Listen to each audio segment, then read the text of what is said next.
Assalamualaikum. Waalaikumsalam warahmatullahi Allahu wabarakatuh. Akbar. So, hari ni selamat datang Ustaz Ustaz Zainuddin, Ya, saya pengurusi Abjad Malaysia. yang dipetua. Yang dipetua, yang dipetua. Saya pun pening kadang-kadang ada satu ada pakai pengurusi, ya. satu ada pakai presiden. Ni yang dipetua lah. Yang dipetua. Untuk Silat Malaysia. Selamat datang ke set podcast Ngopi Warisan. Ya, terima kasih. Okey, tuan-tuan, saya hari ini special. Saya pertama kali dalam podcast Ngopi Warisan kita menjemput pimpinan daripada silat selain daripada gayung. Sebelum ni kita dah panggil 2-3 orang based on gayung, Ustaz. Okay. Dan juga ada juga yang main daripada silat lain tapi dia tak sembang bab silat dia. Okay. Macam yang lepas kita panggil Tok Siak, dia daripada silat lian. Tapi dia tak sembang sangat bab lian lah. Jadi hari ni special kita panggil Ustaz Zainuddin, YDP Abjad Malaysia. Yeah. Kerana memang lepas ni pun kita nak panggil ramai lagi guru-guru silat lain. Kita nak buka ruang ni sebab silat podcast Ngopi Warisan ni kita bukan sekadar silat gayung. Dia semua jenis silat. Tapi Ustaz, sebelum tu saya sebelum kita pilih jauh lah. Abjad Malaysia ni di mana dia punya base dia? Base pejabat pentadbiran dia di Ipoh. Okey. Dan dia mula didaftarkan juga di negeri Perak, di Ipoh. Memang asal pure Perak? Asalnya Perak, didaftarkan di Perak dengan nombor asal 2090 PK. Mana merujuk pada negeri Perak lah, pendaftaran negeri Perak. Dan dia bermula di Perak. Dan Tok Guru yang mengasaskan mendaftarkan pertubuhan ini duduk di Selama Perak. Oh, okey. Siapa dia? Iaitu Tuan Guru Haji Ahmad Cik Din ataupun Haji Ahmad Junaidin. Okey. Pen Cik Din. Dia duduk di Selama Perak. Dia asal orang Mahang. Okey. Orang Mahang Kedah. Okey. Jadi dia anak murid kepada Tuan Guru Syekh Mahmud Nasir Osmani yang mengasaskan silat abjad ini. Tapi memang abjad ni dia memang berpunca dari Perak ataupun dia ada sejarah dia ke main daripada mana-mana ke? Dia saya yang mengasaskan silat abjad ni. Tuan Guru Syekh Mahmud Nasir Osmani. Okey. Daripada Lanai, Baling negeri Kedah. Oh, Kedah. Kedah. Okey. Baling Kedah. Parit Panjang. Parit Panjang Baling Tapi Kedah. time tu belum daftar apa-apa lah. Dia lebih Time pada tu belum daftar. okey, faham. Cuma yang di Selangor dia baru daftar lah. Ya, itu sama ni baru daftar. Okay. Ustaz sendiri sebagai YDP bermaksud kiranya sekarang ni kira dalam abjad kira guru utama apa? Dalam abjad jawatan pentadbiran yang paling tinggi, yang dipetua lah. Okay. Jawatan dalam perguruan paling tinggi sekali dipanggil Ketua Jurulatih. Okey. Ketua Jurulatih. Jadi saya adalah Ketua Jurulatih lah Malaysia. Oh, sekarang sekali. Maksudnya Ustaz juga YDP juga Ketua Jurulatih. Saya Ketua Jurulatih. Kemah. Okey. Kemudian dalam latihan, dalam latihan ni dia ada kategori bahagian latihan padang, gelanggang. Okey. Bahagian gelanggang ni dipanggil bahagian latihan padang. Saya guru utama. Tu. Ustaz rangkum semua ni. Dah lah kira saya di antara murid-murid yang kanan lah. Murid kanan lah. Selain daripada kawan-kawan saya yang lain ada lagi lah. Jadi kalau dalam bahagian latihan padang, bahagian silat dan bahagian pentadbiran, masa ada Tuan Guru dulu saya Setiausaha Agung. Masa Tuan Guru masih ada. Masa Tuan Guru masih ada. Setiausaha Agung. Setiausaha Agung. Tapi jadi sekarang selepas Tuan Guru tak ada, terus naik sebagai YDP kan? Ada jugalah, ada proses pentadbiran kan, berlaku mesyuarat agung, mesyuarat perwakilan. Sebab silat abjad ni dia ada cawangan-cawangan yang berdaftar. Dia pertubuhan yang ada cawangan. Jadi cawangan tu berdaftar satu Malaysia. Sekarang ni ada 28 cawangan. Cawangan. Kalau gelanggang? Gelanggang ni lebih banyak daripada itulah. Ya. Lebih banyak daripada itulah. Keahlian apa mai Ustaz? Keahlian ni kalau kita baca satu cawangan 1000 orang, sekarang ada 20 cawangan. Itu yang aktif lah. Maksud yang aktif tu yang masih hidup, yang masih beramal, yang masih sekali dengan kita lah. Cuma saya faham lah, silat ni dia ada musim kan? Dia ada musim mak kilau dia. musim mak kilau kita tengok ramai kan. Kalau musim tak ada tu jenuh kita keluar pun lepas ni muncul filem gayung ni.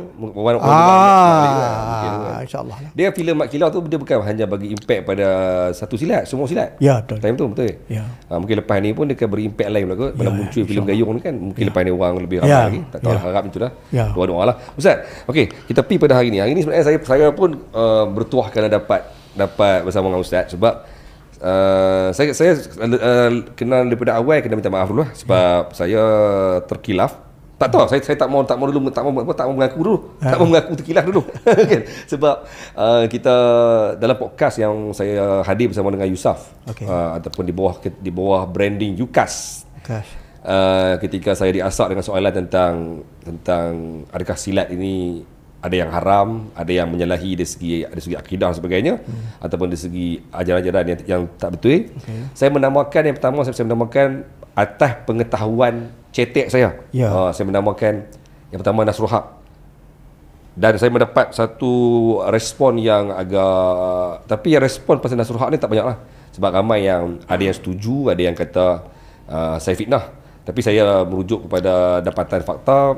Memang betul Nasrul Haq pernah diharamkan pada tahun 1978. Tak pasti sekarang ni apa status dia. Tapi dalam podcast bersama dengan Yukas ataupun Yusaf, saya menyambung statement tu. Saya kata antara yang diharamkan ataupun yang dianggap menyalahi apa nama saya sebut Nasrul Haq, dan saya kata abjad. Okey. Saya pun tak tahu pasal apa otak aku boleh main tiba-tiba main dia lintas abjad tu. Dia mungkin ketika itu saya refer balik, saya rujuk balik dalam laporan-laporan di internet. Memang betul Nasrul Haq diharamkan tahun 78.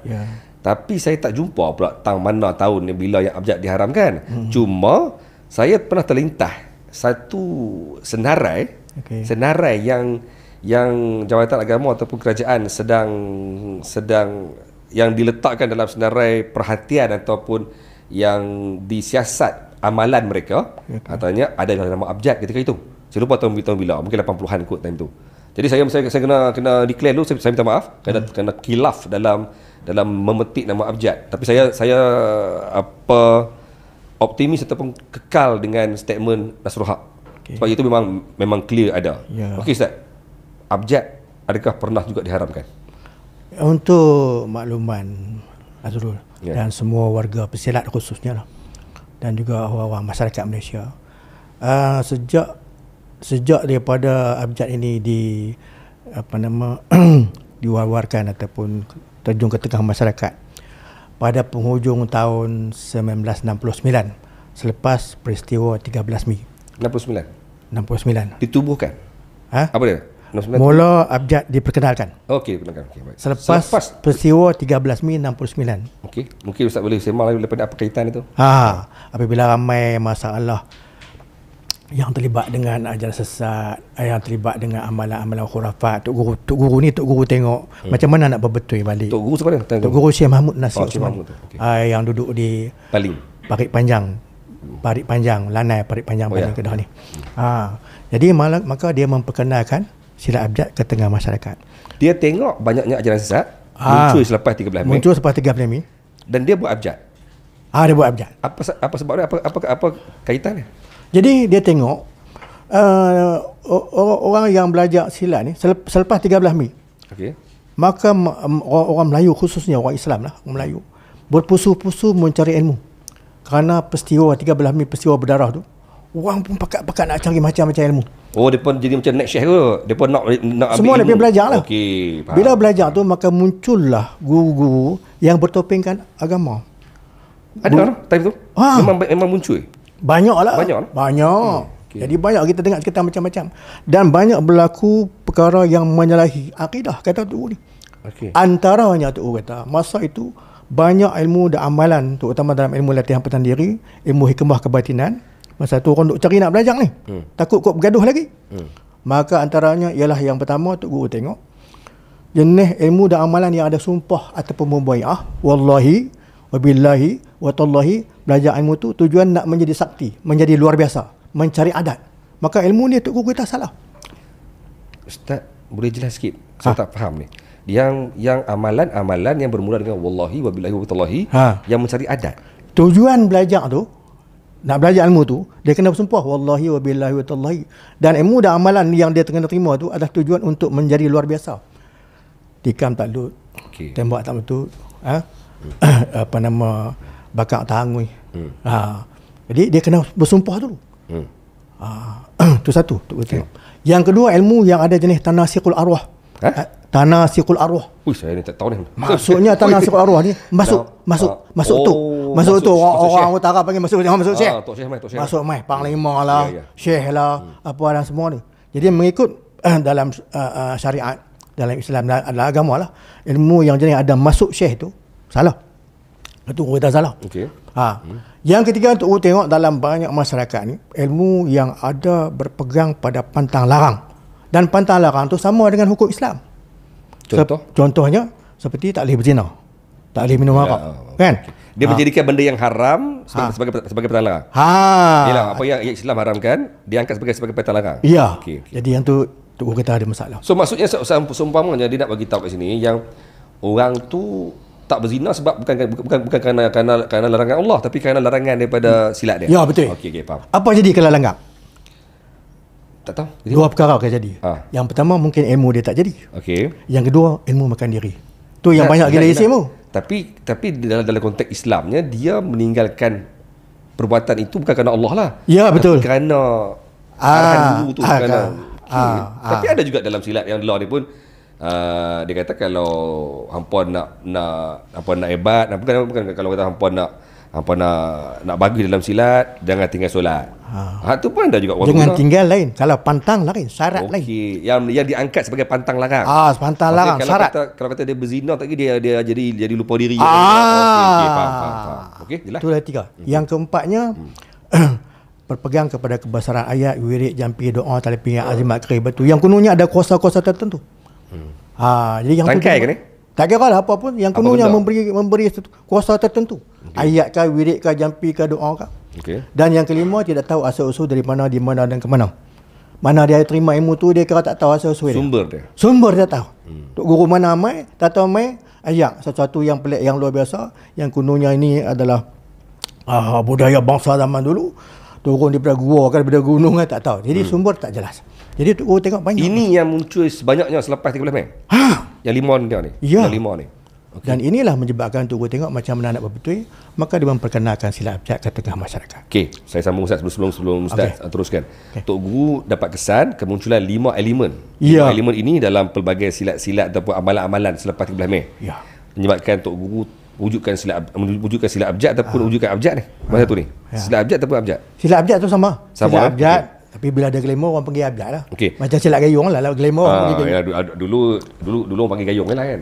Lari silat gayung betul. So maksudnya dia Tok Guru wujudkan abjad selepas menjadi 5 benda ni. Ya. Sebab apa? Kenapa tiba-tiba abjad pula yang boleh jadi sebagai penyelamat pada 5 ni? Jadi yang nak berbetul orang silat adalah dengan beberapa silat juga. Nak berbetul dengan ilmu kebatinan, cara ilmu kebatinan. Orang luar kalau nak berbetul memang susah. Jadi oleh kerana dia tengok di dalam perkara ni berlaku dengan sebab orang belajar ilmu latihan pertahanan diri. Bila sebut ilmu latihan pertahanan diri, belajar silat, belajar ilmu perubatan, belajar ilmu ketuhanan, kenal diri daripada situ. Maka mau tak mau Tok Guru kena memperkenalkan satu bentuk ilmu latihan pertahanan diri yang berteraskan Islam. Maksud yang berteraskan Islam tu dia kena tolak 5 perkara tu. Tak kira lah silat apa pun. Jadi itulah yang salah satunya Tok Guru. Tapi saya masih lagi tak faham. Kemunculan abjad untuk nak menapih ataupun untuk nak settlekan 5 perkara tadi. Apa yang abjad mampu buat dengan keadaan itu? Sebab dia nak berdepan dengan mungkin ratusan, mungkin puluhan amalan-amalan yang muncul selepas 13 Mei. Nombor satu abjad ini menyedarkan masyarakat, khususnya warga pesilat ni, sama ada yang telah belajar, yang sedang belajar ataupun yang akan belajar, supaya benda ni berhati-hati, jangan buatlah, jangan langgar. Kalau dah terlajak, perbetul balik. Itu peranan abjad salah satu, memperbetulkan balik, memperingati balik melalui jemaah silat juga, melalui pertubuhan silat juga. Di samping itu silat abjad juga buatlah cara silat dia nak berbetul. So mengucap balik kan. Yang mana tak betul banyak dulu kan ada gila isim apa semua, berubat balik bagi elok. Pilah belajar belajar balik tak kau lah apa. Itu tadi bila sebut pasal berubat balik tu. So adakah maksudnya abjad ni menjalankan aktiviti ketika itu merawat mereka yang dalam keadaan yang tersalah sasar ketika belajar tu ke, ataupun menarik mereka masuk abjad untuk mendalami ilmu fizikal semata-mata saja ke, dengan menolak langsung amalan-amalan gaib ke semua ke? Tidak. Bila sebut ilmu latihan pertahanan diri yang kita faham. Di dalam ilmu latihan pertahanan diri, selain daripada ilmu latihan pertahanan diri, dia ada ilmu perubatan. Okey. Dan dia ada ilmu hikmah kebatinan dan ketuhanan. Betul. Jadi bila orang tu dia ada masalah yang berkaitan dengan melanggar ilmu melanggar pantang lah, orang kata gila isim lah apa semua. Jadi dia nak pergi bawa kat siapa? Nak bawa kat siapa? Mana tok guru yang pandai berubat? Dia ni belajar ilmu salah, ilmu silat apa semua. Jadi ada yang faham tentang silat ni. Siapa dia yang faham tentang silat? Selalunya yang faham tentang silat ni guru-guru silat lah yang masuk-masuk. Maka salah satunya mungkin pada masa tu lah. Masa sekarang ni tak ada lah. Masa tu, jadi salah satu tok guru ni perbetul balik lah. Mana-mana yang kesilapan yang berlaku semasa mereka belajar ilmu latihan pertahanan diri sebab mereka tak tahu. Okey. Jadi sebenarnya banyak. Saya sendiri dulu kita terlibat dengan ilmu dan amalan dia ada pantang larang. Pantangan syarat apa semua. Jadi bila kita terima tok guru berbetul balik, faham ni, okey, kita berbetul balik. Baik. Itu salah satu caranya. Ustaz, siapa dia tok guru ni? Sebab apa? Bila tok guru ni dia masuk dalam arena memperbetulkan manusia. Ya. Membetulkan insan. Ya. Dia mesti seseorang yang hebat. Ya. Yang orang percaya nak pergi kat dia. Ya. Sebab yalah, kita ada JAKIM, Jabatan Agama Islam dan sebagainya lah. Zaman tu mungkin belum wujud JAKIM. Tapi kita ada institusi agama. Ya. So siapakah dia tok guru? Kalau mungkin Ustaz boleh describe sikit siapakah dia, sehinggakan dia mampu untuk nak mempengaruhi mereka yang dia dah hampir sesat untuk nak kembali balik. Ya. Siapa dia? Mesti dia seseorang yang hebat. Tuan Guru Syekh Mahmud Nasir Osmani ni dia belajar banyak guru lah. Antara guru dia yang masyhur Tuan Guru Syekh Padang Jelapang di Kelantan. Tu buka pondok lah. Kemudian antara guru dia yang masyhur lagi Tok Ngali Kelantan. Tok Ngali Kelantan.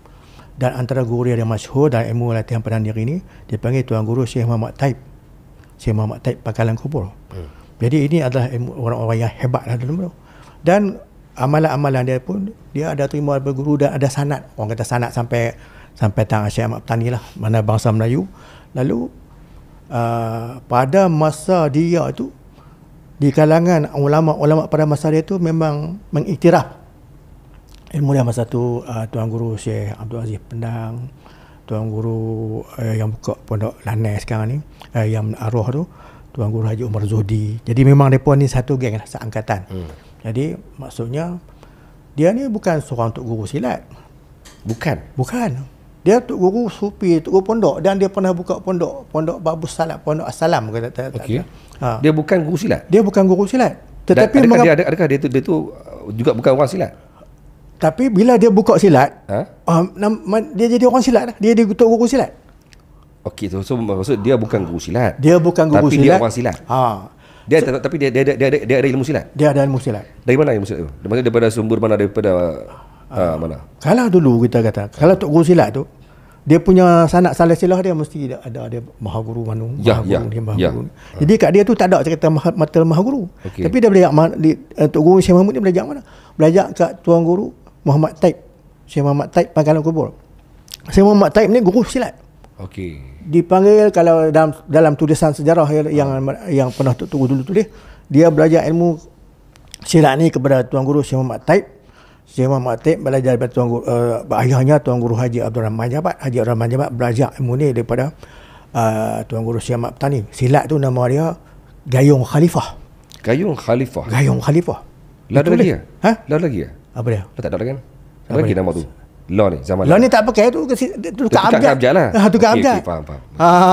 Zaman dulu kira sebelum abjad ni bermula daripada Gayung Khalifah. Okey, baik. Sebelum merdeka dia kata ya, ni. Baik. Yang tertulis, ada tulisan yang saya baca daripada guru-guru dulu. Jadi itu di antara sejarah dia. Baik. menarik untuk kita mendalami pasal abjad ni. Sebab bila saya bagi ruang untuk Ustaz explain, saya cuba nak hadam. Ada dua yang bermain di fikiran saya. Yang pertama, kemunculan abjad tadi bila Ustaz sebut kata dia lebih kepada untuk nak menyelamatkan insan yang hampir tersesat, yang hampir lari track sebabkan selepas 13 Mei mereka nak cari ilmu-ilmu yang pelik-pelik kan. Dan bila Ustaz sebut yang kata Tuan Guru dia bukanlah guru silat, tapi dia mendalami silat gayung khalifah. Bila bawa pada track yang pertama, dia buka abjad lebih kepada untuk nak menyelamatkan insan ni. Lalu Ustaz, sebenarnya abjad ni pada awal kemunculan dia, adakah dia bersifat silat itu sendiri ataupun amalan-amalan nak amalan-amalan tu sendiri supaya dapat nak counter back dengan mereka yang telah pun pergi ke arah yang pelik-pelik ni? Maka apabila Tuan Guru Syekh Mahmud memperkenalkan silat abjad, maka di situ orang pun tahu lah maka Tok Guru ni memang Tok Guru silat. Bezanya Tok Guru silat ini, Tuan Guru Syekh Mahmud ni menghuraikan, mendefinisikan silat tak sama macam orang lain. Definisi itu berbeza. Tok Guru mendefinisikan makna silat tu daripada bahasa Arab, dia kata al-sal silati. Orang Melayu ni asalnya adalah bangsa yang bercampur-campur. Kemudian apabila sampai 900 tahun dulu, orang Melayu sudah menerima agama Islam. Dan menerima agama Islam serta bahasa tu telah bahasa Islam, bahasa Arab tu amat sinonim dengan orang Melayu. Sehingga tulisan orang Melayu tu Jawi tu daripada bahasa Arab. Daripada tulisan Arab lah. Tulisan Arab. Bahkan ditambah nyaga apa semua. 28 huruf Arab. Melayu Jawi tu sampai 31. Jadi banyak perkataan-perkataan Arab khususnya di antaranya ialah al-sal silati.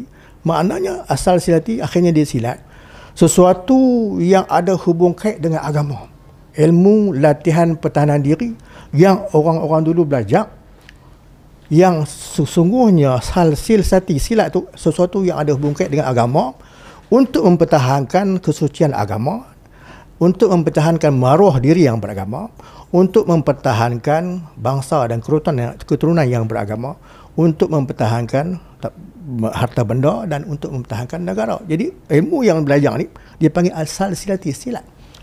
Jadi kesemua dulu pemuka-pemuka Islam sebelum dia perang mereka yang hebat-hebat ni belajar ilmu latihan pertahanan diri. Dipanggil salsilah. Akhirnya salsilah di mulut orang Melayu tu panggil silat. Mana kita tidak menolaklah huraian-huraian definisi yang lain.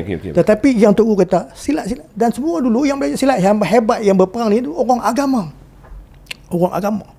Dan budaya silat itu sendiri adalah budaya Melayu Islam Melayu. Bukan budaya yang selepas daripada mereka yang penjajah telah memutarbelikkan sehingga kita melihat silat itu hanya satu permainan ataupun satu seni yang tidak ada kaitan dengan agama. Tapi akhirnya guru-guru silat ni telah memasukkan elemen-elemen agama, baca Allah, baca apa semua. Supaya ada elemen agama dalam silat itu. Tapi sebenarnya kata Tok Guru, silat itu sendiri ialah ilmu latihan pertahanan diri dan ia menjadi sunnah Nabi. Kerana zaman Nabi ada hadis-hadis yang menyatakan Nabi itu pernah bergusti dengan Arukana, ahli gusti Arab. Nabi itu pernah bergusti dengan Al-Aswadi. Mana gusti itu adalah satu tradisi Arab. Tapi bila Nabi buat, maka itu bukan satu tradisi, itu sunnah Nabi. Jadi dari segi permainannya dia adalah sunnah Nabi. Dari segi memantapkan kekuatan diri, keluarga, masyarakat dan negara, itu adalah sunnah yang wajib. Maka dengan sebab itu Tok Guru nak bagi faham. Nak bagi faham yang kita silat ni bukan hanya semata-mata budaya bangsa yang selepas merdeka, tapi adalah budaya Melayu, Islam Melayu yang dulu mereka ini menjadi hulu balang yang mempertahankan agama, bangsa dan tanah air. Dan mereka ini adalah syahid. Mereka ini adalah semua orang-orang silat. Macam mana Azrul suku Pah tu, pahlawan Mak Kilau, Datuk Muhammad apa semua. Mereka ni silat apa belajar? Silat agama. Jadi silat agama tu tak kira langkah apa pun, bentuk apa pun permainan dia mesti ada unsur-unsur kerohanian, unsur-unsur iman dan taat, unsur akidah, syariat, akhlak, pengembangan diri dan pengembangan harta. Inilah yang Tok Guru nak berbetul. Tok Guru nak berbetul yang ni dengan tidak melihat dan tidak terikat dengan apa-apa langkah apa pun tak apa. Langkah apa pun tak apa. Tak kira langkah apa pun. Tapi yang ni kena betul. Niat tu kena betul. Nawai tu kena betul. Dan jangan ada unsur-unsur ilmuan yang menyalahi syariat. Ya. Oh, susah sikit nak Adam ni. Dia suka kenapa? Sebab biasalah. Jadi pasal itu sambung sikit yang tadi pasal macam mana cerita abjad ni boleh terkait dengan dengan apa? Dengan amalan sesat ke apa yang tadi tu. Soalan tadi. Jadi bila suruh cerita. Saya tengok podcast tu, saya suka. Di mana jawapan pasal yang tadi soalan yang Mario. Yang kata adakah abjad ni pernah diberikan. Okey. Tapi sebelum kalau Ustaz dah jawab yang tu tadi dia dah pergi ke lain lah. Masih lagi nak huraian ini. Saya jadi macam pening mungkin sebab saya ni dah lama sangat dalam dunia silat yang bersilibus. Okey. Maksudnya silat yang bersilibus maksudnya anak-anak murid pun masuk silat. Memang mereka daftar dan mereka akan belajar ikut silibus pelajaran lah. Maksudnya kita duk nampak daripada A to Z, ambil bengkung sebagainya, bla bla bla. Jadi bila saya berdepan dengan satu huraian macam ni, saya faham memang betul gayung pun sama. Dia menekankan abata juga, bahasa tak masa dan negara, dan juga amalan-amalan yang dekat kita dengan Allah. Dan gayung pun mengajak dari segi anak-anak murid supaya menjadi seorang Muslim yang baik. Betul. Tapi dengan huraian ustaz ni, saya duk lihat macam mana? Sebab kemunculan gayung ataupun beberapa silat-silat yang ada di Malaysia ni, dia lebih kepada kemunculan untuk nak mengajak anak-anak murid supaya mendekat supaya tubuh lebih hebat, lebih kuat, dan supaya dapat ada perjuangan bangsa sebagainya lah. Tapi bila kemunculan abjad, dia lebih kepada untuk nak menangani isu-isu selepas 13 Mei itu. Saya masih lagi tak dapat nak kaitkan sebab abjad ketika itu muncul memang untuk mengajak silatkah ataupun untuk membetulkan rohanikah. Tapi ustaz tadi dah pun jawab yang kata silat dan agama memang benda yang tak lari. Cuma bila kita ni orang yang duduk dalam ilmu fizikal, nak memahami lebih detail pasal ilmu kerohanian dengan cara abjad ni, saya rasa mungkin ustaz boleh cerita sikit awal tu bila tok guru dia buat abjad ketika itu, apa yang dia buat? Dia terus bagi amalan-amalan untuk nak repair ke, atau memang ada pelajaran-pelajaran dia? Okey. Tujuan abjad tadi seperti mana yang saya bagi maklum, mana secara keseluruhannya abjad ni terjun ke tengah masyarakat untuk membendung masalah khurafat, syirik, bid'ah dalalah yang banyak berlaku dalam ilmu latihan pertahanan diri. Ilmu perubatan tradisional dan ilmu hikmah kebatinan ketuhanan ni, yang semuanya terlibat dengan ilmu latihan pertahanan diri. Jadi macam mana abjad buat? Itu macam mana abjad buat? Yang pertama, abjad ajak bagi faham balik akidah tadi yang kita cerita tadi, bagi faham secara asas. Yang kedua, abjad ajak balik mengucap. Ajak balik mengucap? Mengucap balik, berbetul balik. Kan? Berbetul balik. Dan dalam amalan abjad ni, dia ada satu. Ini ustaz tengah explain yang amalan yang awal-awal ni. Yang awal dan sekarang pun masih ada. Bukan. Saya lebih penting saya untuk nak hadam ketika awal-awal abjad ditubuhkan, apa yang abjad buat untuk nak repair depa yang dah problem ni. Jadi yang saya faham lah awal-awal yang saya tengok cerita lah, sebab saya pun tak ada awal tu. Sebab sekarang ni mungkin berbeza dengan dulu. Ya, betul. Dulu yang saya faham, bila depa buka gelanggang, bersilat. Memang abjad bermula dengan terus bersilat. Bersilat kan, tu ajak beberapa doa ke, berapa Allah alam, ada cara-cara kaedah dia. Baik. Lepas tu pergi bersilat sampai hilang lah hang punya masalah yang ada dalam diri tu, kalau hantu terbit ke, kalau apa. Bersilat. Jadi saya dipahamkan dulu pekat bersilat, pekat gelanggang, buka gelanggang atas. Jadi dengan silat itu, dengan silat yang diperkenalkan tu, masalah-masalah yang khurafat syirik itu lama-lama hilang.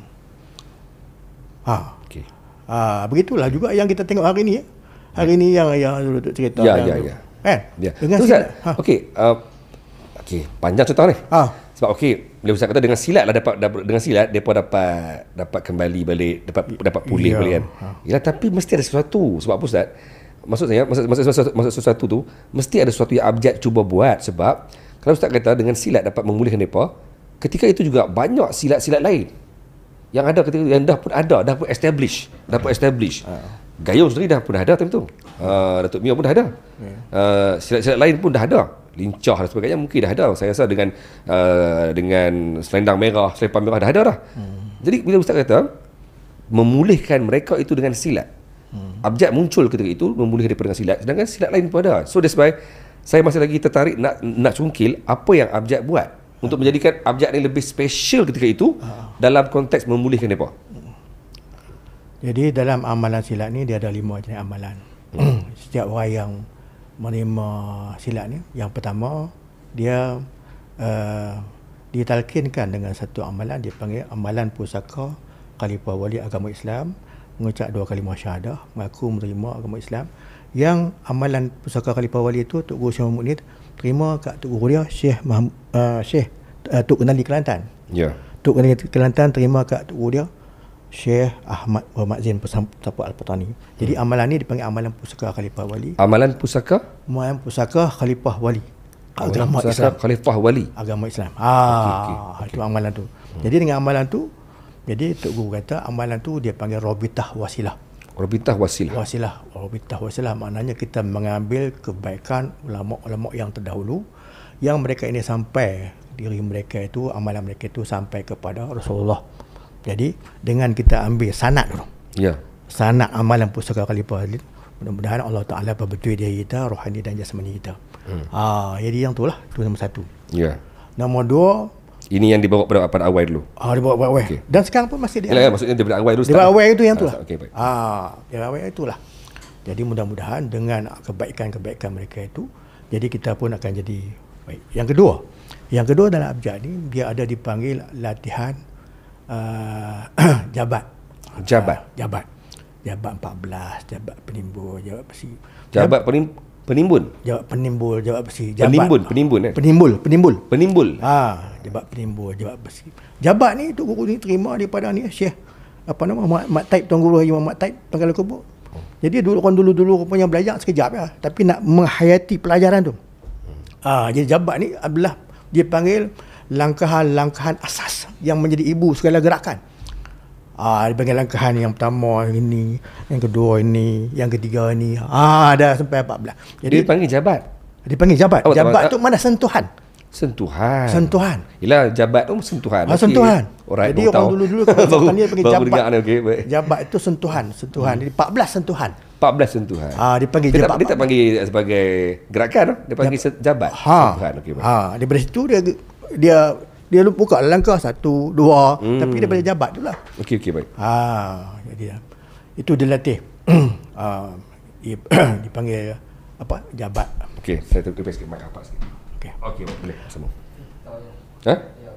Boleh? Okey, kita sama. Yang ketiga, segala jenis wirid, jampi, doa ataupun zikir ataupun apa-apa ayat Quran sebagai zikir lidah.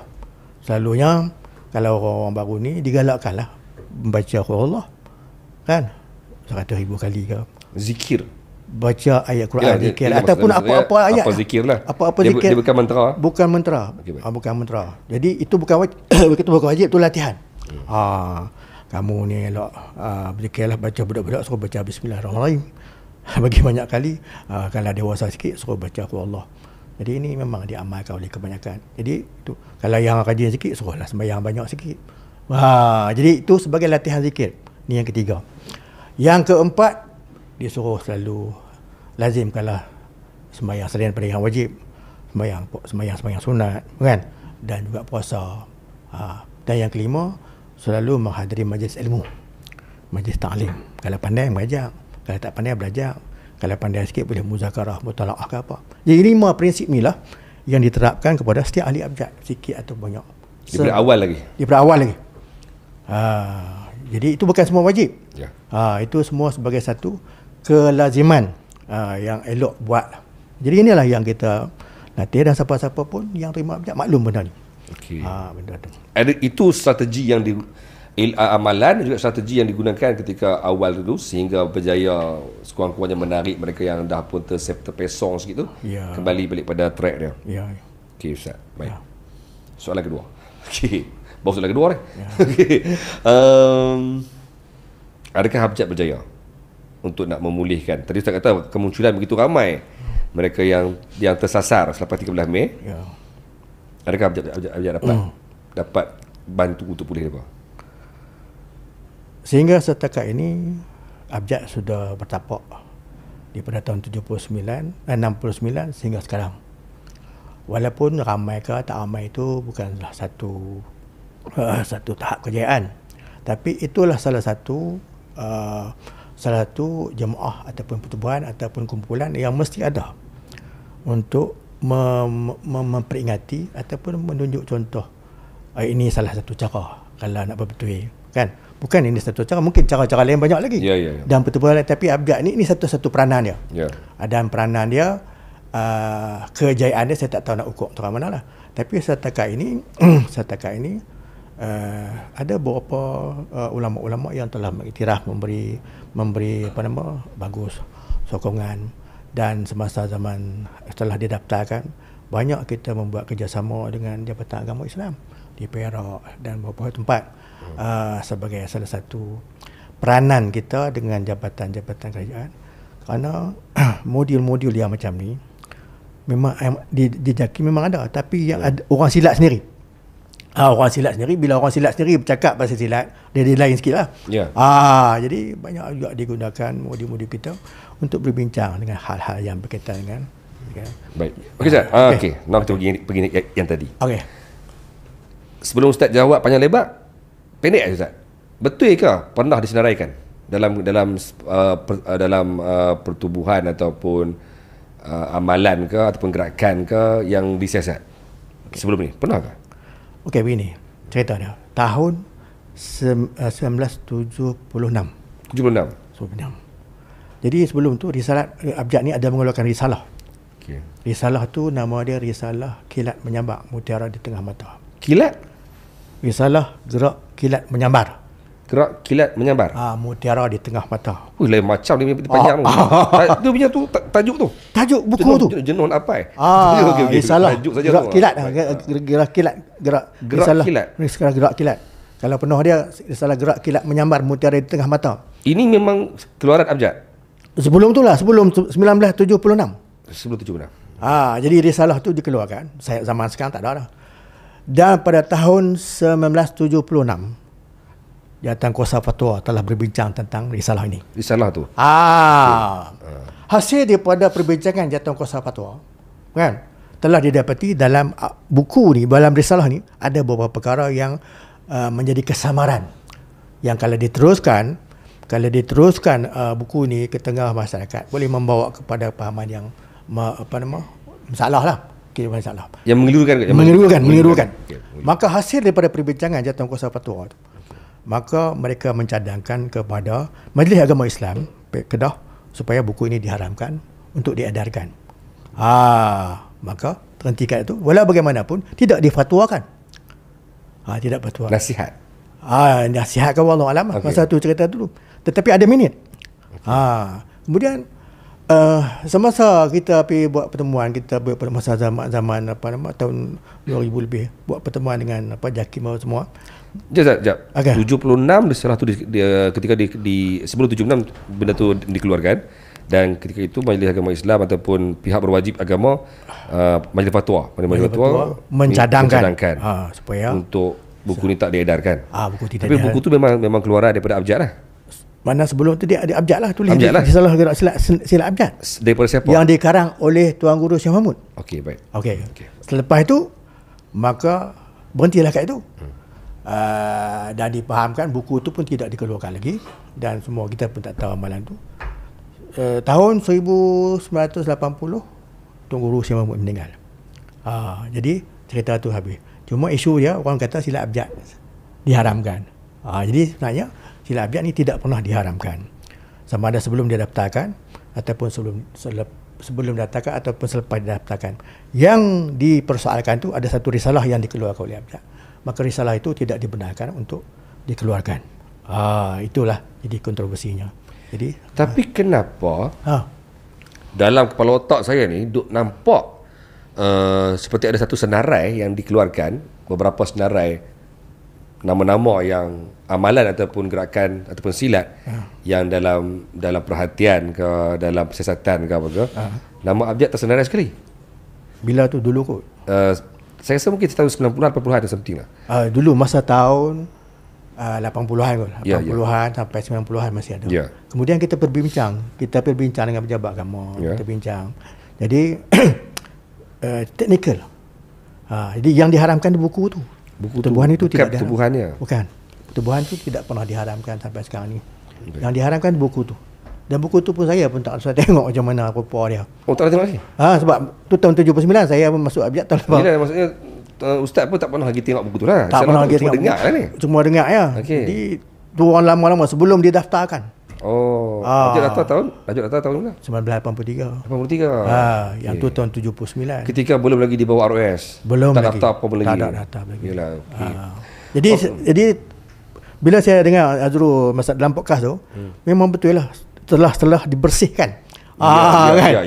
Banyak silat-silat yang dibersih. Yang tadi saya mukadimahkan, dengan saya mungkin buat khilaf, tapi saya rasa macam tak khilaf sangat ni. Sebab saya duk ingat, that's why bila saya dikunjungi oleh wakil abjad di rumah saya punya family dekat Kedah.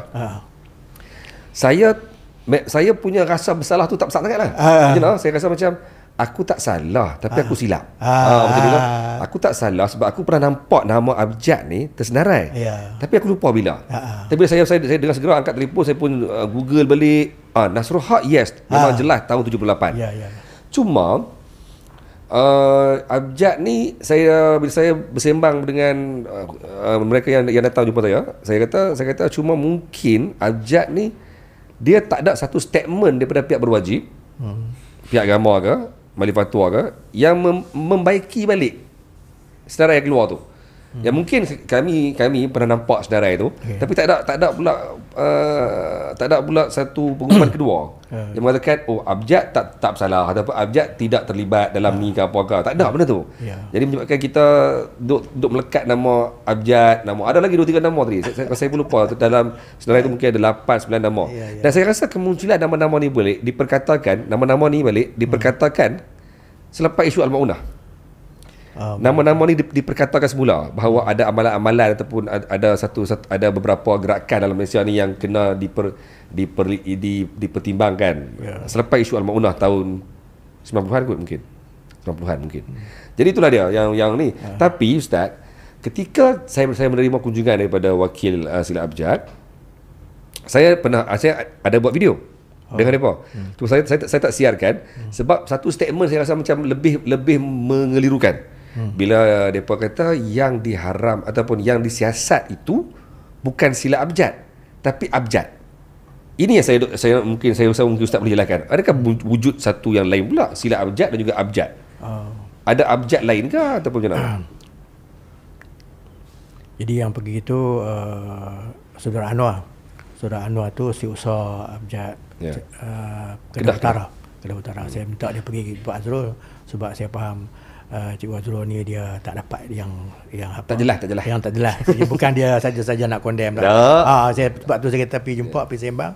Alhamdulillah dapat kita sembang dan dapat jumpa hari ni. Jadi untuk makluman Azrul, kawan-kawan lain, bila Tok Guru meninggal berlaku perpecahan dalam pertubuhan ni. Boleh kata berlaku pada banyak pertubuhan macam tu. Sama. Gayung lagi banyak. Gayung belah-belah. Puluh-puluh apa. Lagi banyak. Begitu juga abjad tu tak lari juga masalah tu. Jadi sehingga ada yang buat pertubuhan lain. Nama abjad juga, ada geng-geng abjad juga. Ada. Dan mereka ini mengambil kesempatan buat perkara-perkara yang menjadi masalah pada pertubuhan. Contohnya scammer lah, kan? Kutip duit apa semua. Dia pun daftar juga. Daftar juga dengan nama abjad juga. Dengan nama abjad. Kita pertubuhan gerak sini abjad, asli Jabat Kilat Malaysia. Depa ada nama abjad kan? Ada nama depa lah. Ada lah. Tapi yang nama abjad juga. Ada 2-3 abjad. Bukan ada satu, ada abjad juga. Tapi depa pun main pada sumber sama. Sumber yang sama. Tapi bila dah Tok Guru meninggal, faham dah kan? Yalah, ya betul. Dan langkah ke kanan satu ke kiri. Tapi depa yang lain tu pun silat juga. Silat juga. Tetapi itulah, bila lebih daripada yang lain tu, jadi kita tak faham. Jadi jadi sebelum Ustaz sembang bab tadi tu, bab abjad dengan silat abjad tadi saya sebut. Pasal yang Saudara Anwar jelaskan. Okey, baik, sebelum tu bila saya sentuh pasal isu, pasal saya menjawab soalan Yusuf tu pasal abjad tu, siapa yang ataupun pihak mana yang sepatutnya datang untuk nak mempertahankan saya punya segmen tu? Lah ni Ustaz mewakili Abjad Malaysia. Ya. Depa lagi 2-3 tu nak mewakili apa pula? Call lepas depa call pula. Azrul hang ni Abjad dah ramai nak call lepas. Seorang call lepas ni kan. Sebab kan tadi Ustaz kata ada lagi 2-3 Abjad lain. So siapa yang lebih memegang authority untuk nak Abjad sebenarnya? Jadi itulah isu dia istilah tu. Jadi istilah kita zaman Tok Guru, silat Abjad tu adalah silat Abjad. Ya, betul. Kemudian bila zaman Tok Guru meninggal, dia pecah lain di pihak kita ni, orang lama-lama yang duduk dalam silat Abjad ni tak panggil silat Abjad lah, panggil Abjad. Panggil Abjad kan. Abjad. Tetapi ada orang lain yang geng-geng Abjad juga, geng-geng silat Abjad, pergi buka pertubuhan lain, dia tak buat nama silat Abjad, tapi dia buat Abjad. Okey. Jadi orang ingat Abjad tu dengan silat Abjad tu sama. Baik. Sebab tapi depa pun silat juga. Depa pun buat silat. Silat juga. Okey. Cuma depa lebih kepada kebajikan contoh, tapi silat pun ada juga. Ada yang lebih kepada pendidikan. Silat juga, tapi sebab nama Abjad tu. Jadi kita ini bukan, kalau silat Abjad, dia tulis silat Abjad, mungkin RS takkan benarkan. Tapi kerana dia tak bubuh silat Abjad, dia bubuh pusat ke apa, pendidikan ke apa. Ya. Tapi ada kat silat Abjad. Jadi yang tu suatu masa memang kita semua kena cek semua cawangan, dicek SB semua tengok betul kan. Rupanya orang lain yang buat skema oleh kerana pakai nama Abjad, kita silat Abjad yang guna. Jadi dia kata macam mana, kita nak buat macam mana. Nak buat macam mana. Jadi saya tak pasti, mungkin itu ada kaitan lah. Baik, okey, tak apa. Tapi yang penting saya dan juga saya harap semua yang menonton ni jelas. Bukan diharamkan, yang ditegah ketika itu bukanlah silat Abjad, tetapi risalah itu sendiri. Jadi learning kita dah pun jelaskan, saya rasa mungkin ramai dah faham. So tak ada isu daripada silat-silat Abjad lain pun, walaupun ni Ustaz mewakili Abjad Malaysia, ada lagi 2-3 Abjad lain tu pun tak boleh nak claim kata depa pun tak haram pun. Yang haram ataupun bukan diharamkan, yang dinasihatkan untuk dihentikan pengedaran ialah risalah tu. Ya. Okey, baik, benda jelas. Jadi tapi Ustaz,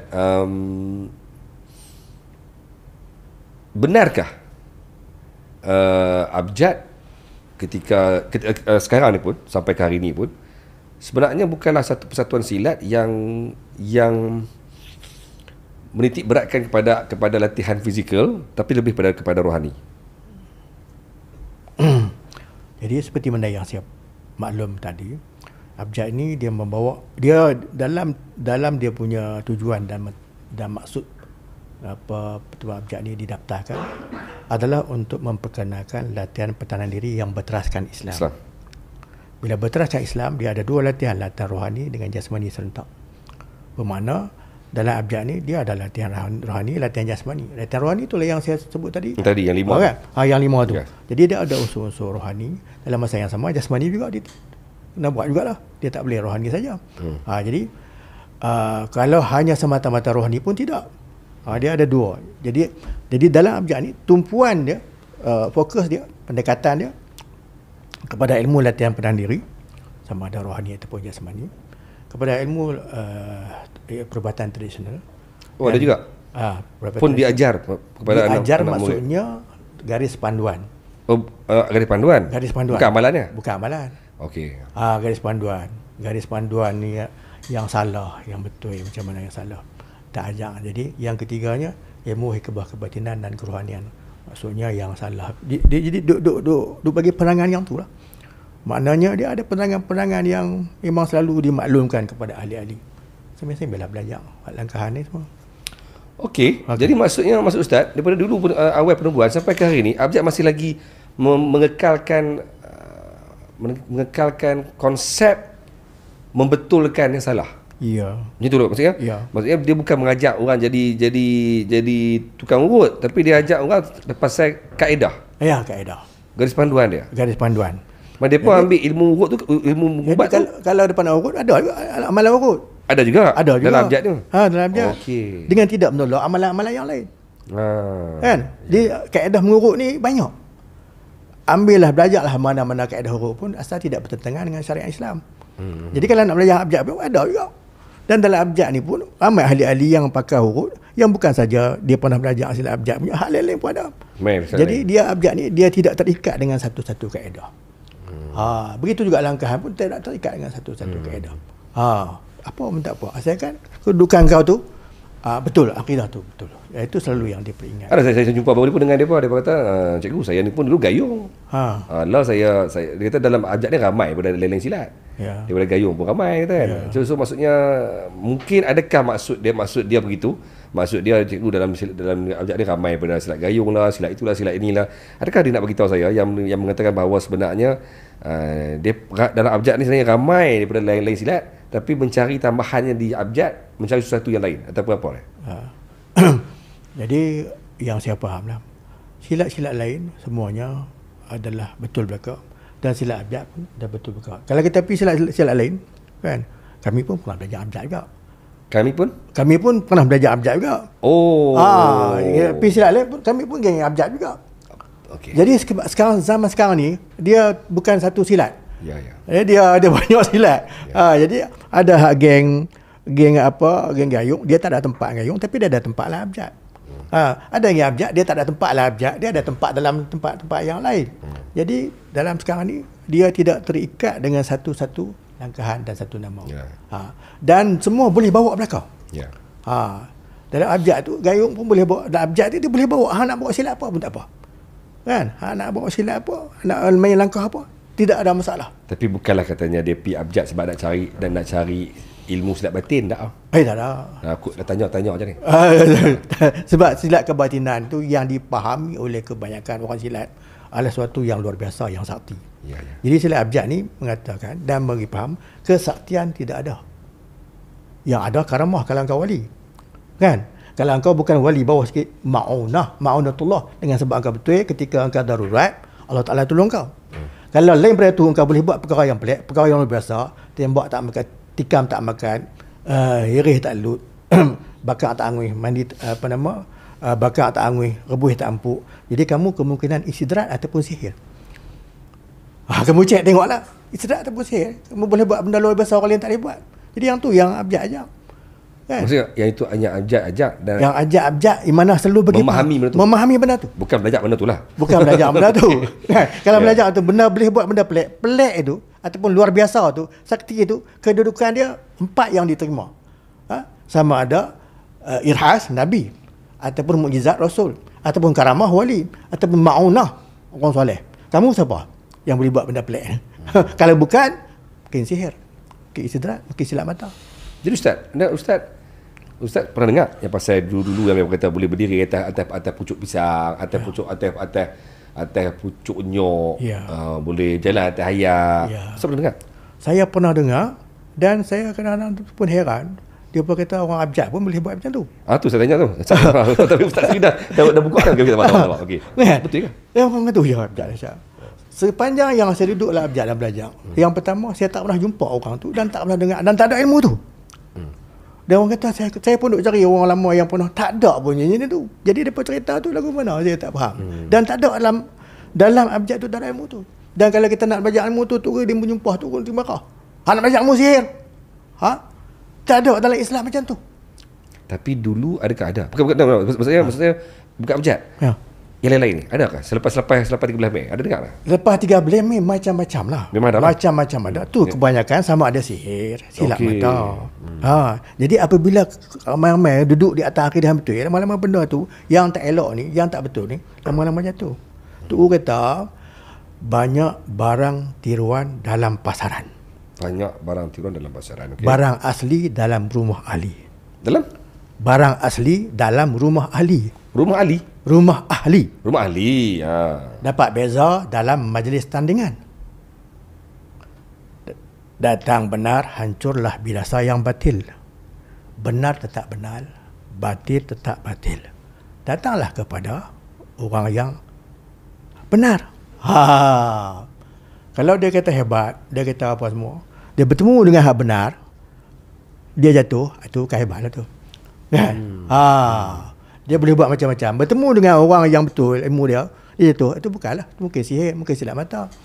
Dia tu kata lagu tu lah. Betul ya, tengok. Dia kata hebat apa semua.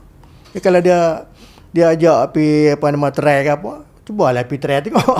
Maksudnya nak tengok betul siapa salah. Kalau betul dia boleh bertahan.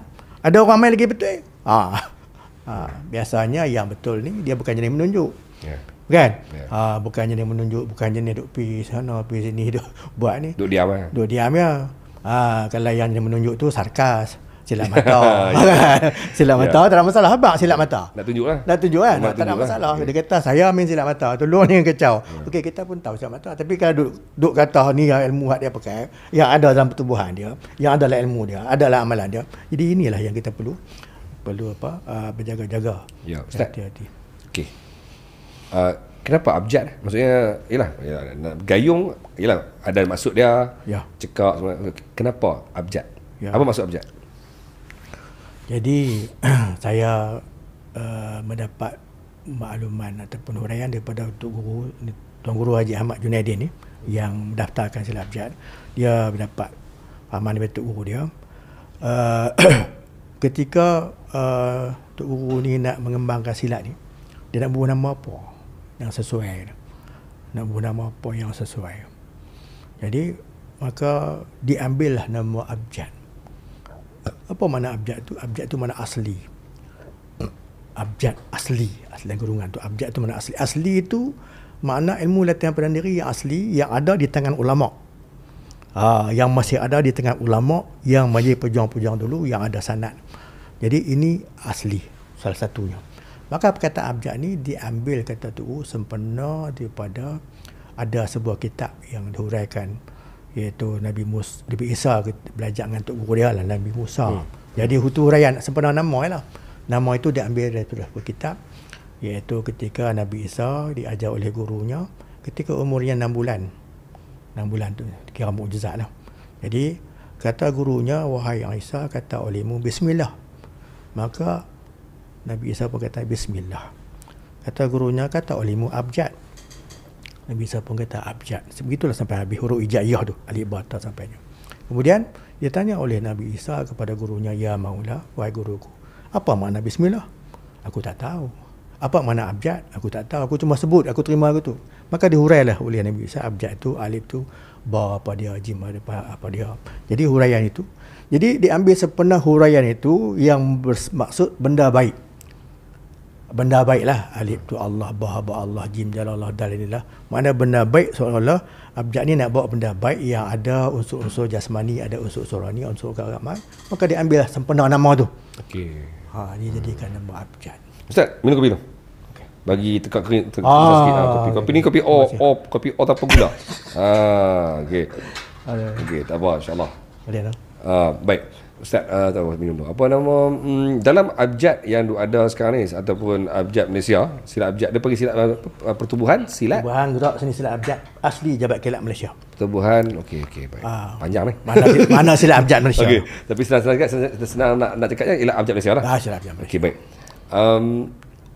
Dia adakah pertubuhan silat yang bersilibus? Saya sebagai guru latihan padang, semasa ada Tuan Guru dulu, dia ada silibus tapi sangat ringkas. Ada silibus tapi sangat ringkas. Ada buku yang diuraikan. Ada semua. Ada. Okey, baik.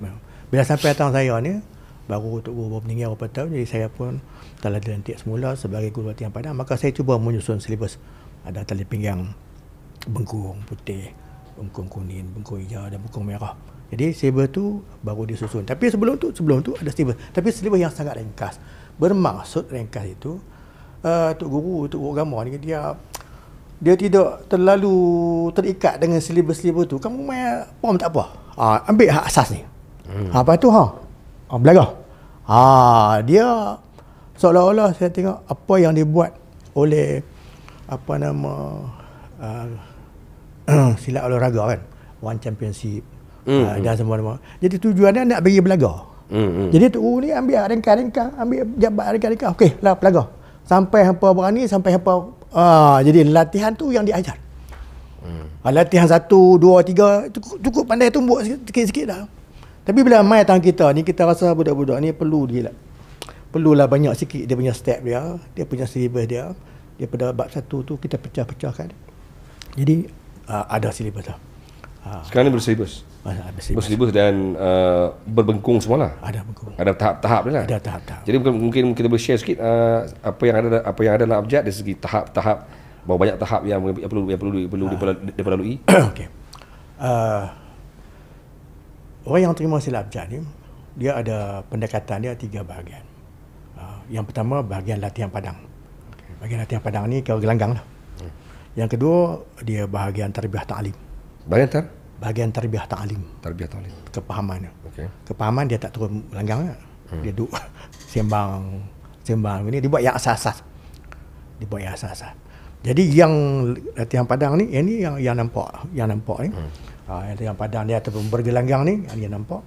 Jadi yang ni dia bermula dengan tali pinggang putih. Kemudian dia naik kepada tali pinggang kuning.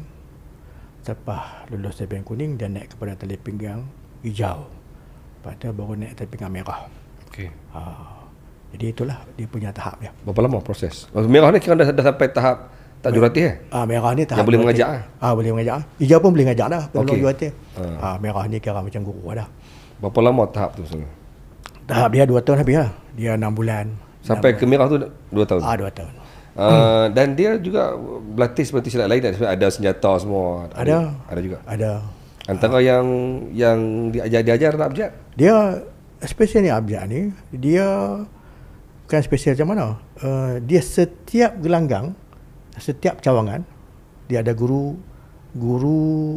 dipanggil guru ketua jurulatih. Jadi ketua jurulatih itu berhak menentukan dia nak main macam mana. Dia nak main senjata apa. Kita nak buat latihan, bila kita nak ujian, kita cuma nak tengok senjata apa yang kamu nak main. Okey, kalau nak main kerih, main kerih. Main pedang. Main tepi. Okey, kita nak satu senjata, main senjata. Dia jadi atas jurulatih lah. Okey. Jadi kalau di Kedah tu dia banyak main cara gayung lah, sebab depa jurulatih tu jurulatih gayung.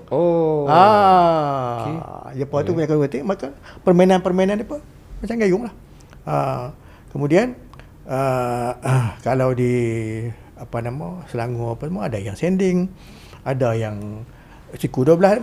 Jadi maksud Ustaz, adakah abjad ni membenarkan jurulatih mengajak pelajaran yang dia ada dulu? Yang ada dulu. Kalau dia dulu main pada cekak, dia boleh ajak cekak. Dia boleh masukkan cekak dalam latihan abjad. Ya. Okey. Tetapi dia tidaklah ambil semua, dia ambil langkahan yang kalau cekak tu dah ada asas-asas dia kan. Dia cuma ambil yang furuk, mana cabang saja. Sebab pada kita kesemua langkahan ni sama. Kaedah menggunakan 2 penumbuk, 2 siku, 2 lutut dan 2 kaki. Silat apa pun sama ya. Cuma berbeza dari segi seni. Seni ya. Kemudian yang berbeza lagi antara satu silat dengan satu silat, macam mana dia mula belajar tapak dia, cara masuk dia, dan apa pengisian yang dia perlu jaga. Yang tu saja yang tak boleh bawa. Kan?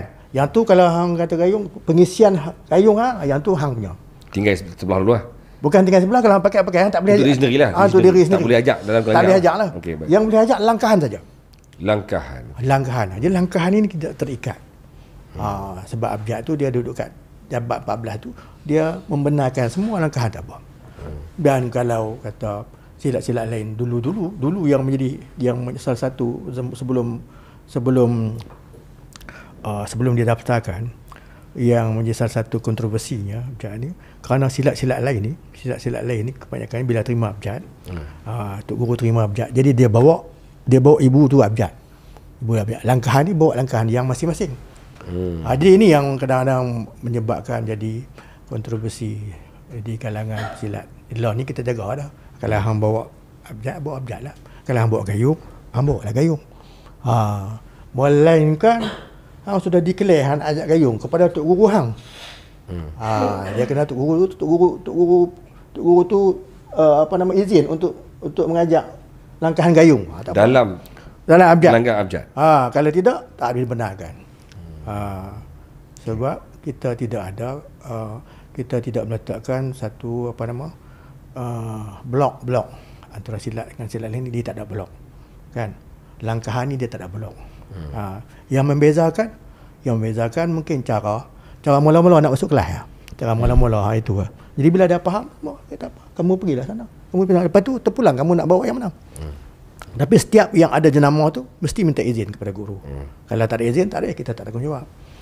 Itu. Selepas menguasai ilmu begong merah, ada apa tambahan lain seperti amalan-amalan apakah ataupun makrifat ke apa something lah, saya tak tahu lah dalam abjad. Dia tak ada makrifat.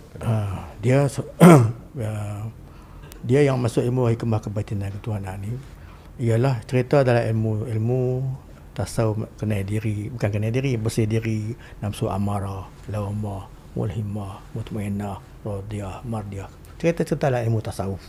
Jadi yang tu itulah yang sebutkan patut zikir, patut baca Quran. Nak betul diri, pasal turut diri, semayang bagi banyak. Jadi itu dia serentak sejajar, selari. Jadi kebanyakan kalau mati lebih muda ni, remaja ni tak ada lah itu. Tapi kalau dia dah besar, dia pun dah main, dah hebat dah. Dia pun dah banyak tok guru dah. Dia nak belajar apa lagi dalam abjad ni? Nak belajar bagi kemah dia dengan Allah Ta'ala. Adakah dia dalam abjad ni kemah dia? Ustaz sebut pasal tasawuf. Tasawuf. Jadi dalam abjad memang ada pendekatan ke arah itu. Semua silat ni dia ada pendekatan tasawuf, dia panggil akhlak. Ya, betul. Okay. Kan? Cuma kalau belajar di pondok panggil tasawuf, kalau kita panggil akhlak. Akhlak ni adalah sifat-sifat yang baik, nak melatih diri dengan sifat-sifat yang baik itu selalu diterapkan. Tapi tasawuf yang ustaz nak sampaikan dalam abjad ni, adakah dia berbentuk pendekatan pergi mengaji ke ataupun macam mana? Sekarang muzakarah ya. Muzakarah. Tasawuf itu akhlak. Makna huraian tentang tasawuf dalam ilmu tasawuf tu tak ada. Tak ada. Dia bukanlah amalan-amalan tasawuf. Tidak ada. Dulu Tok Guru tak apalah, Tok Guru dia memang ulama. Jadi bila ada cerita tu dia sangkut semua.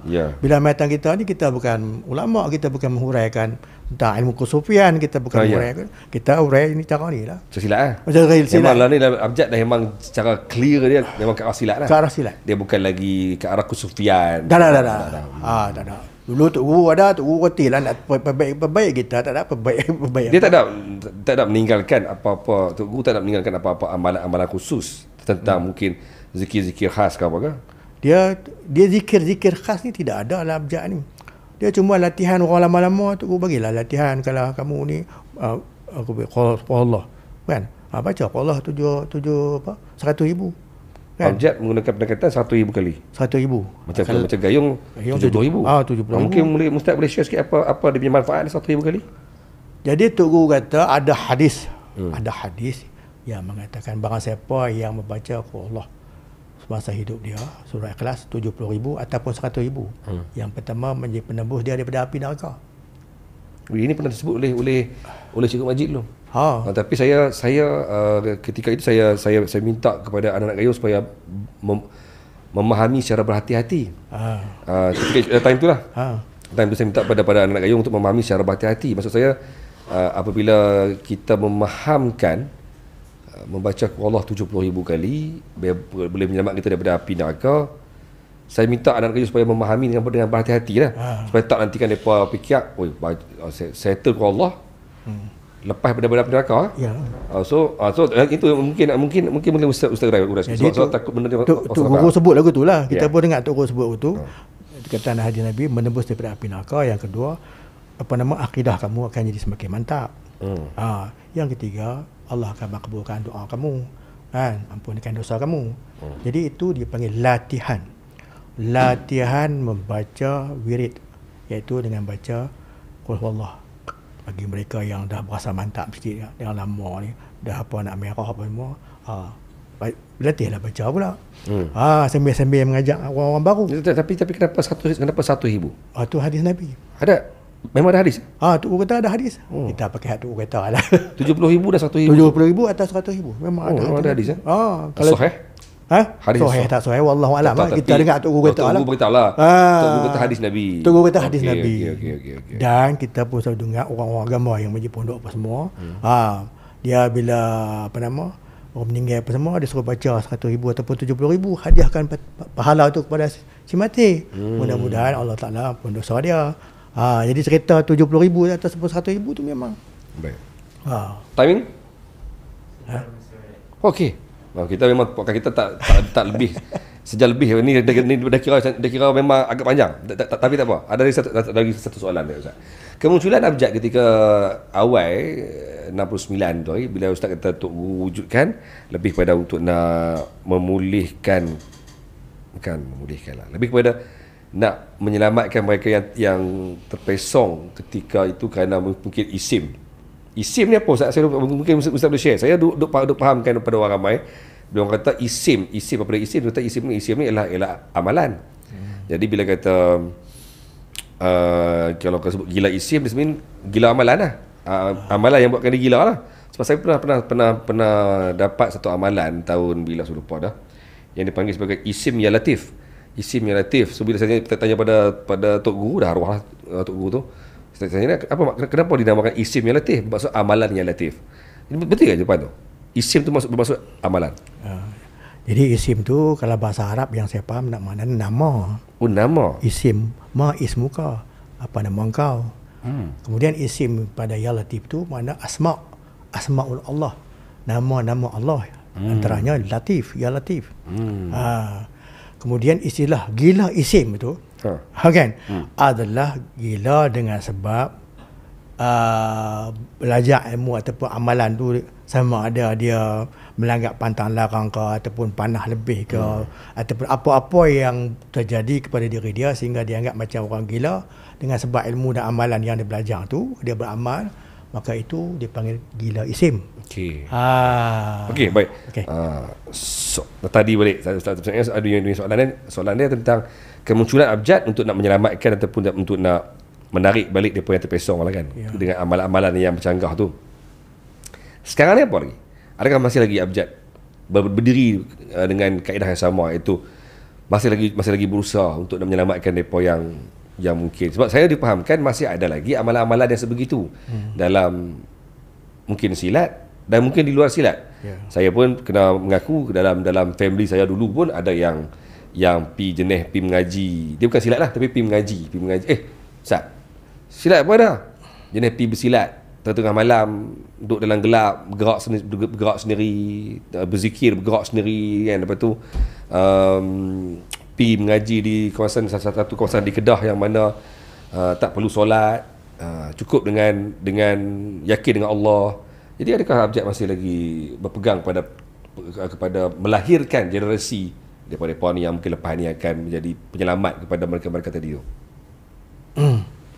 Jadi sehingga sekarang daripada mula abjad ditengahkan ke masyarakat tujuan untuk membendung benda-benda khurafat ni. Jadi sehingga sekarang prinsip itu masih lagi dipegang. Okay. Prinsip abjad itu iaitu menolak 5 perkara, menolak dan menentang 5 perkara. Iaitu macam mana menolak dan menentang? Antaranya adalah dengan selalu bercakap benda ni. Selalu bercakap benda ni supaya orang faham yang 5 perkara yang kita cerita tadi.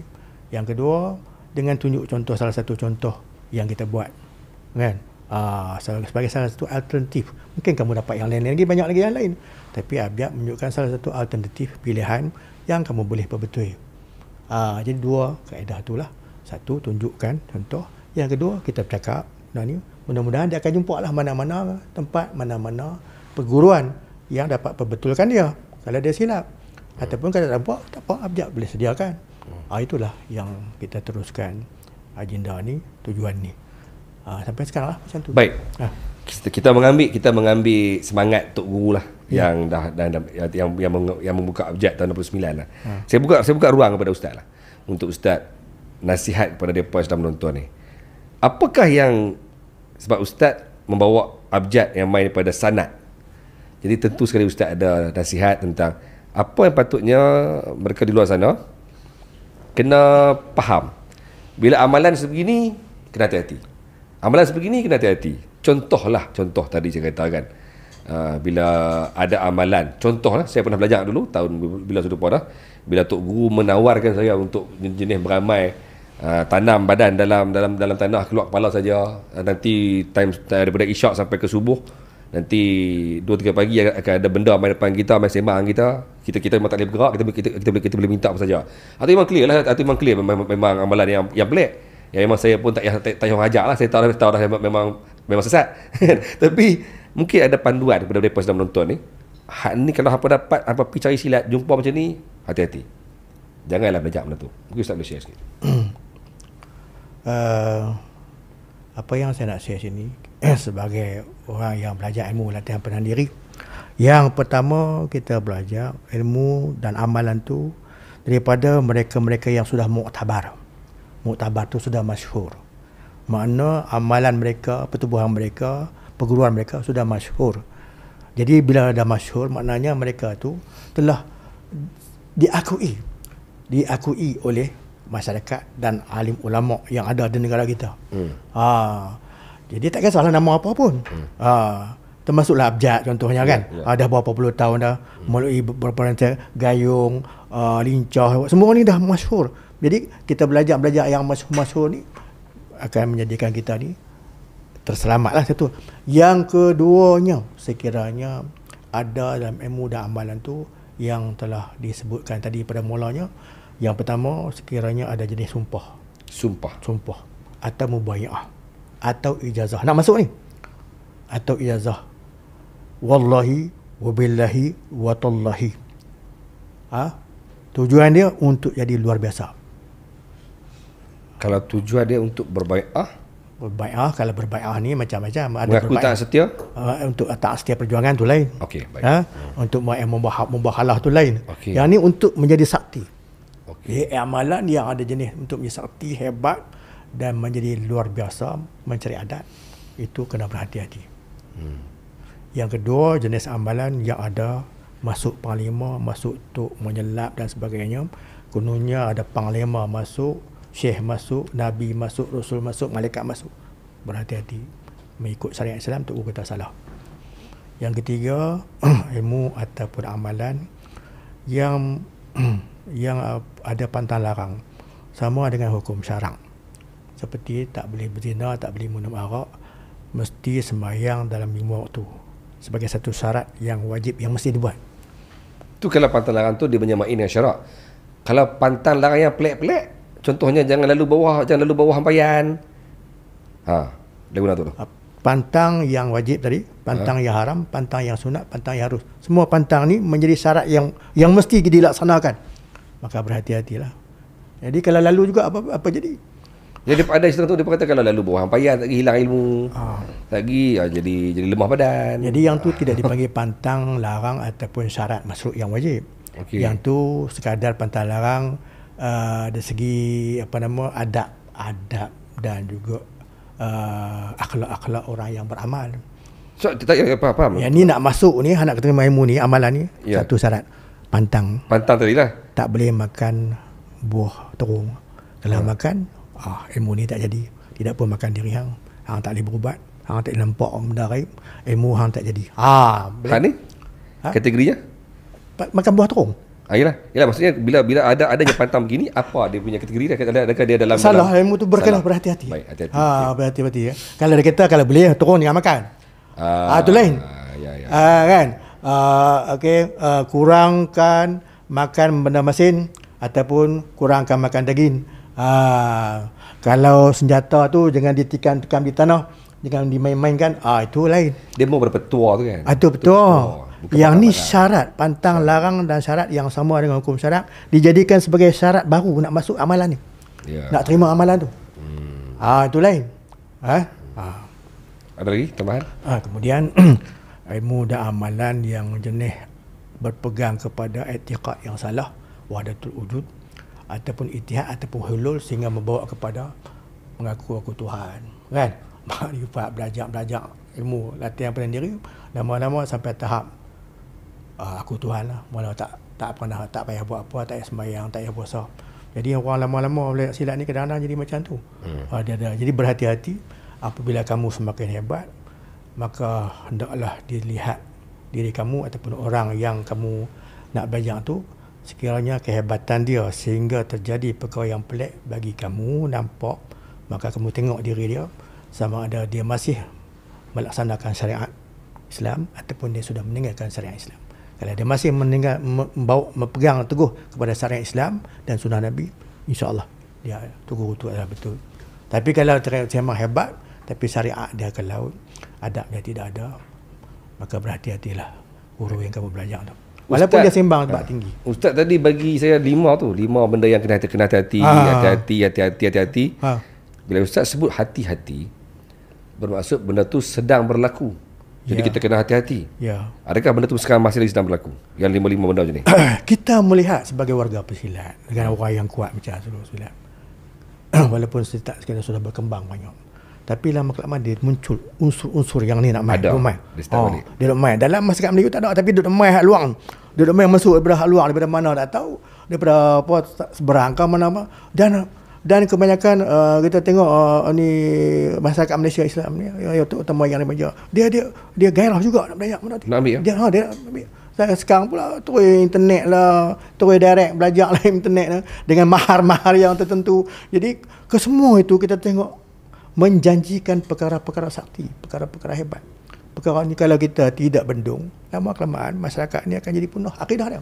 Bila masyarakat akidah punah, kekuatannya sudah tidak ada. Jadi Ustaz nak masukkan yang Lot tengah ada balik, tengah ada. Kita melihat seumpama ada. Itu. Dia start nak muncul balik ni. Okey. Kan? Ya.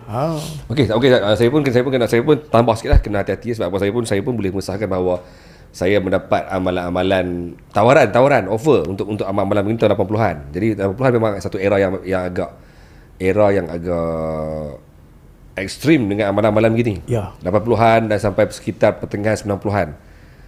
Dia mai ke tahun 2000 kata ni dah makin kurang lah. Tapi bila Ustaz kata Allah ni dah mula-mula muncul balik, kena hati-hati lah. Sebab kadang-kadang amalan ni yang pelik-pelik. Saya dulu Ustaz kalau nak dapat ilmu ni jangan mandi, jangan berak 3 hari 3 malam. Celah mana ni amalan ni pelik-pelik ni. Ada yang begitu amalan dia. Tak boleh mandi, tak boleh berak 3 hari 3 malam. Lepas tu ada setengah amalan jenis amalan puasa putih. Tapi saya tak tahu lah tu sejauh mana kan dari segi betul tidak dia. Ada yang amalan tanam dalam apa nama tanah dan sebagainya. Dulu saya dapat isim amalan-amalan isim.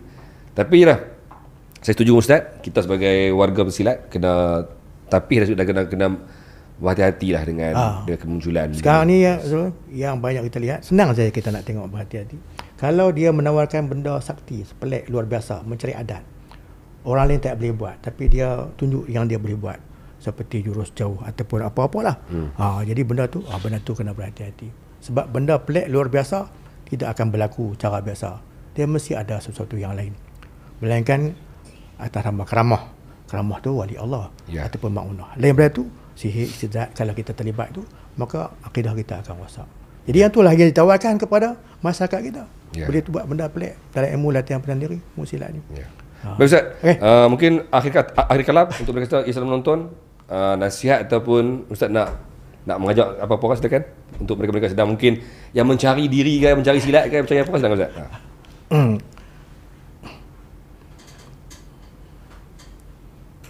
Apa yang saya nak kata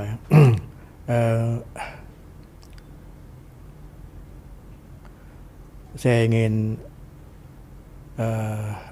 memetik satu mafhum daripada ayat Quran, wa'iddu lahum mastata'tum min quwwatin wa min ribatil khair turhibuna bi andallahi wa aduwakum la'allakum tuflihun.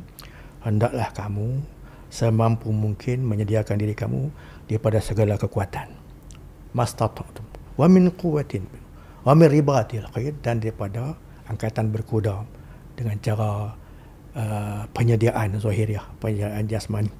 Turhibu Nabi adu Allah, kamu menggerunkan musuh-musuh Allah dan musuh-musuh kamu.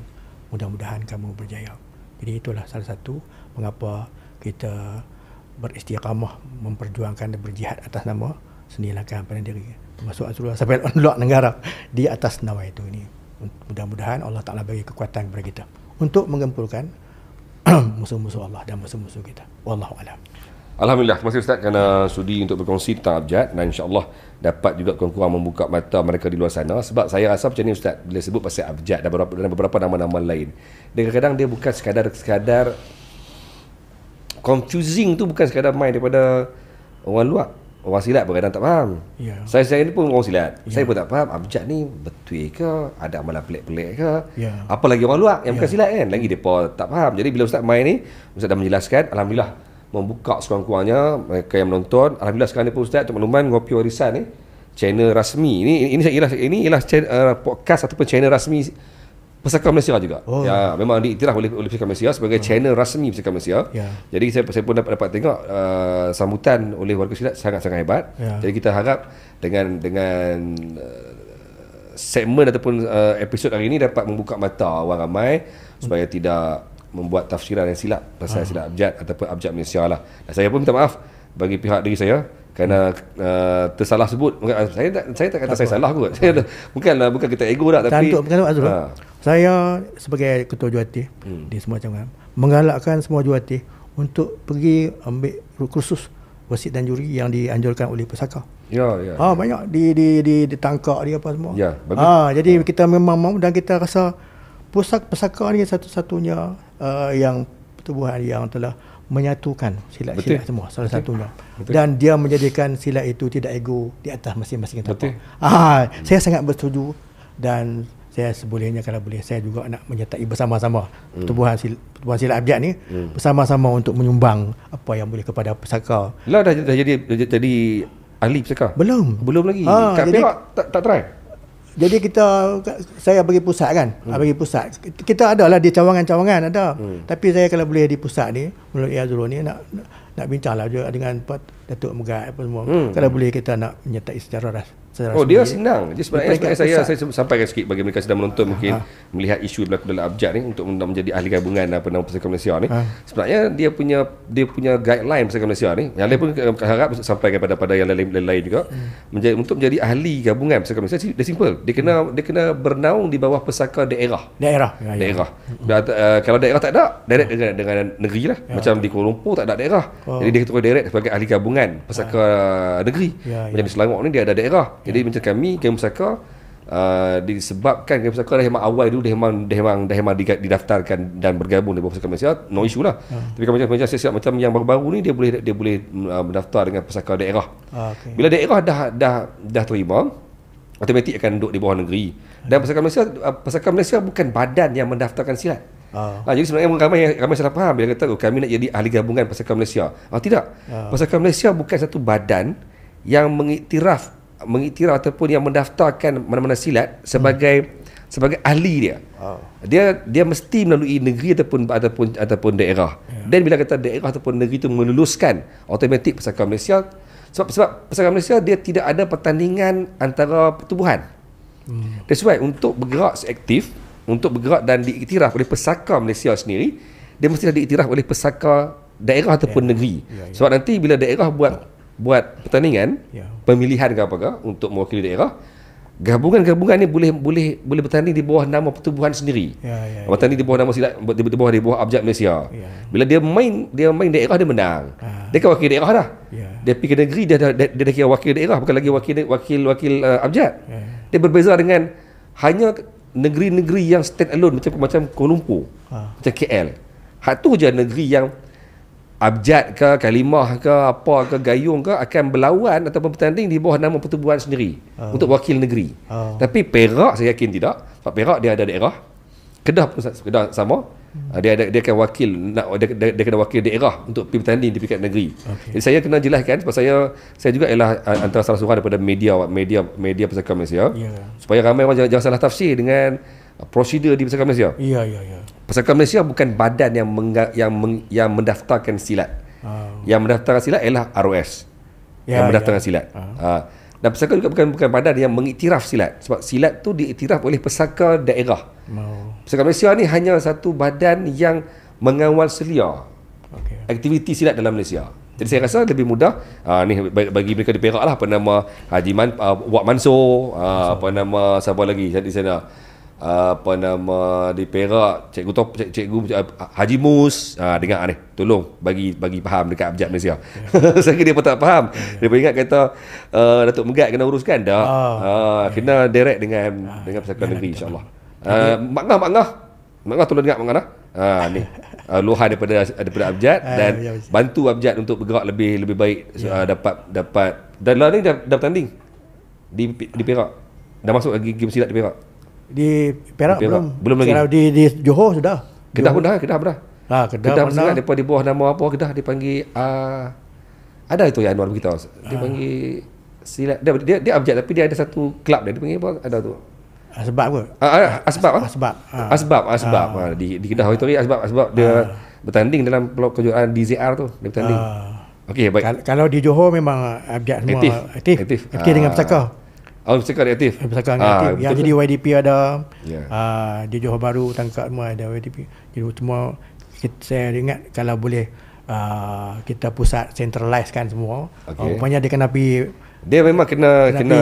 Cuma nanti tiap daerah kena pergi daerah. At the end pesaka Malaysia cuma dia cuma ada rekod. Ini dia silat-silat yang berdaftar dengan pesaka Kedah ke, pesaka Perak ke gitu kan. Tapi jangan bandingkan dengan Gayo, sebab Gayo dulu dia ialah badan-badan pendiri. Depa tu yang terawal masa 4 pertubuhan yang buat pesaka tu, yang 4 dulu. Tapi saya pun bukan nak mengajar, tidak. Lebih pada nak sharing. Supaya lebih faham kot dari prosedur dia. InsyaAllah. So Ustaz, thank you kerana sudi untuk hadir dalam podcast hari ini. Saya sekali lagi minta maaf kerana kekhilafan yang saya rasa bukanlah silap. Lebih pada nak betulkan balik lah. Nak betulkan balik. Silat abjad tak pernah diharamkan, tuan-tuan. Malah abjad pun tak pernah diharamkan. Yang ditegah untuk, bukan tegah, yang dicadangkan untuk tidak diedarkan ialah risalah yang dikeluarkan pada tahun sekitar tahun 78 79 itu lah. 76. Jadi stop salah faham tentang abjad, dan insya-Allah kita sama-sama untuk yang penting belajar. Sila apa pun tak apa, yang penting belajar. Jangan duduk sembang lah hang betul aku salah ke apa ke, yang penting belajar. Tuan-tuan, insya-Allah jumpa lagi dalam podcast Kopi Urisan, dan insya-Allah Ustaz, kalau saya panggil main lagi lah insya-Allah. Kuku ada lagi benda-benda lepas ni. Kan. Terima kasih banyak tadi jemput kita untuk main podcast. Baik, terima kasih Ustaz. Assalamualaikum. Waalaikumsalam warahmatullahi.